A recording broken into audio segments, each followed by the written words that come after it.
नमस्कार। मैं अमिता कोठारी आप सभी का फिर से स्वागत अभिवादन करती हूँ मेरे इस चैनल पे, जहाँ पे मैं लेके आती हूँ कहानियाँ, ऐसी कहानी जो दिल छू जाए।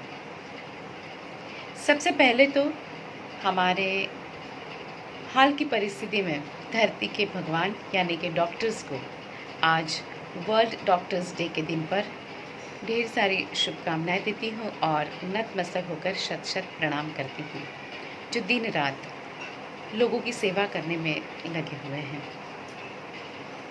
आज की हमारी ये जो कहानी है, ये कहानी न होकर के एक सत्य घटना है। ये भी आधारित है एक डॉक्टर के ऊपर। अहमदाबाद शहर के एक दंपति डॉक्टर की ये कहानी है, जिसे हमें भेजा है बोरीवली से समीर जी ने।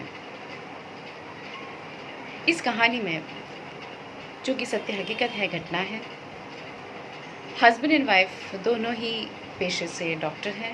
हम बात करेंगे यहाँ पर डॉक्टर सुधा, जो कि पेशे से एक गायनेक डॉक्टर है। किसी कारणवश उनके हस्बैंड, जो कि नामी सर्जन है, आउट ऑफ टाउन है।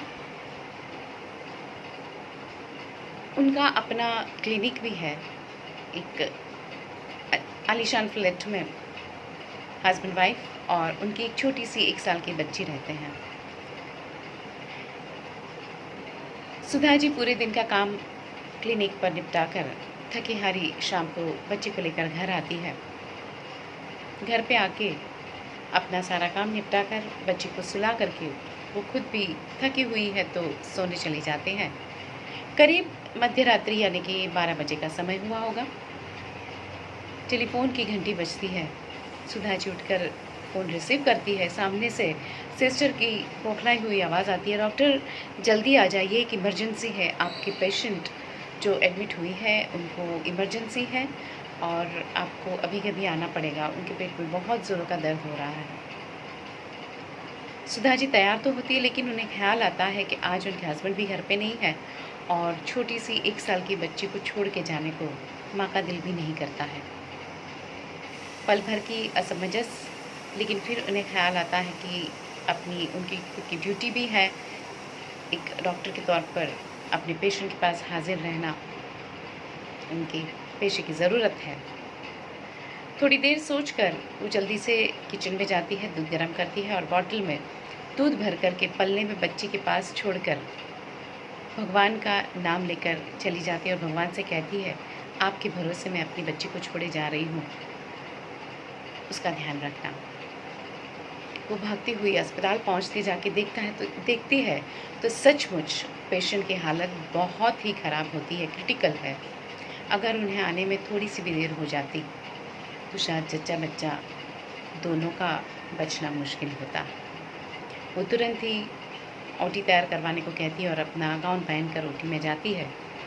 3 घंटे की मेहनत मशक्क़त के बाद वो जच्चा बच्चा दोनों को बचा लेती है। बच्चे का जन्म होता है।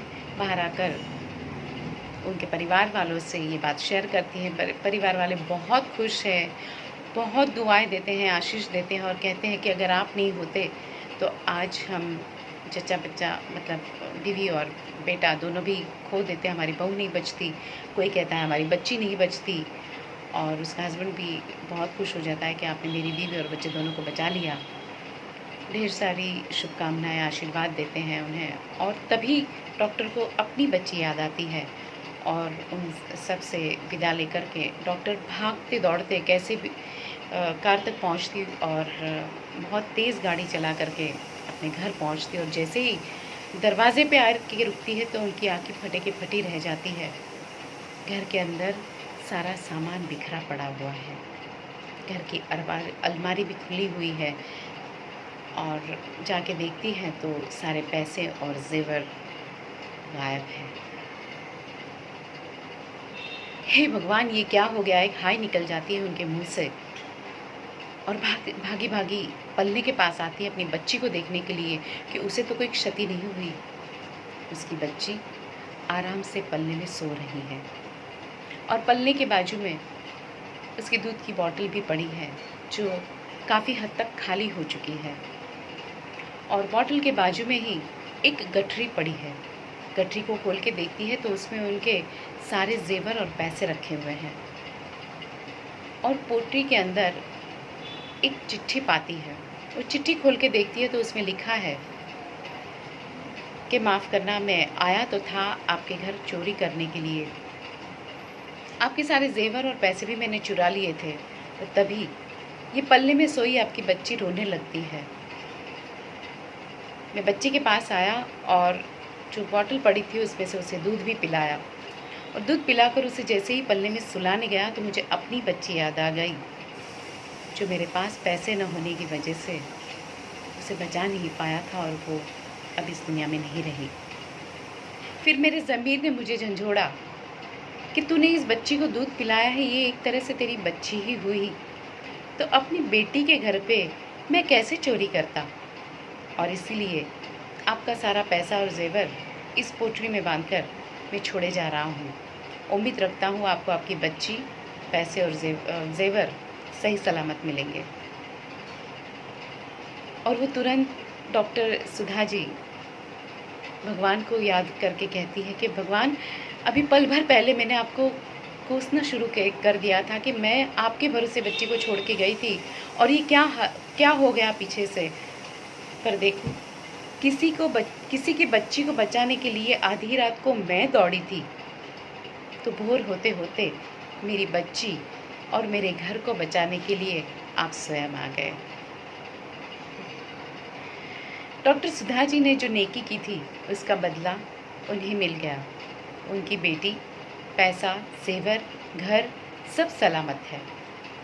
पर सोचो, अगर वो नहीं गई होती, अगर उनके दिल में किसी का भला करने का ख्याल नहीं आया होता और वो चोर घर पे आया होता चोरी करने के लिए, डॉक्टर सुधा जी शायद उन्हें रोकने गई होती, उन दोनों के बीच हाथापाई हुई होती, डॉक्टर सुधा और उनकी बच्ची के साथ कुछ हताहत हुआ होता, पर ऐसा कुछ भी नहीं हुआ। वजह सिर्फ इतनी थी कि डॉक्टर सुधा के मन में नेकी करने का विचार आया था। उस नेकी ने वो जच्चा बच्चा को बचा लिया, सुधा जी को बचा लिया, उनकी बेटी को बचा लिया, और घर को भी लूटने से बचा लिया, और एक चोर के मन में भी अच्छा विचार आ गया। शायद हो सकता है इसके बाद, इस वाक़ये के बाद वो चोर भी सुधर जाए। तो कर भला तो हो भला, यही है हमारी आज की कहानी जो दिल छू जाती है। अगर आपको ये कहानी पसंद आई हो तो मेरी चैनल को अवश्य सब्सक्राइब करें, शेयर करें, लाइक करें। आपके पास भी अगर ऐसी कोई मौलिक कथा, विचार या सत्य घटना है तो आप मेरे साथ अवश्य शेयर करें। मैं आपके नाम के साथ उसे यहाँ पर अवश्य शेयर करूँगी। मेरा ईमेल आईडी है amitakothari71@gmail.com और मेरा व्हाट्सएप नंबर है 9930447537। आज के लिए बस इतना ही। एक बार फिर से सभी डॉक्टरों को नतमस्तक प्रणाम करते हुए सभी से यही कहूँगी, स्वस्थ रहे, मस्त रहे, हो सके उतनी औरों की मदद करें, क्योंकि हम अगर किसी का कुछ अच्छा कर सकते हैं, किसी की मदद कर सकते हैं, तो वो हम नहीं, वो जो ऊपर बैठा हुआ भगवान हमसे करा रहा है। हम तो बस एक ज़रिया मात्र हैं। इसी उम्मीद के साथ फिर से मिलेंगे। आज के लिए इतना ही। गुड नाइट, शबा है।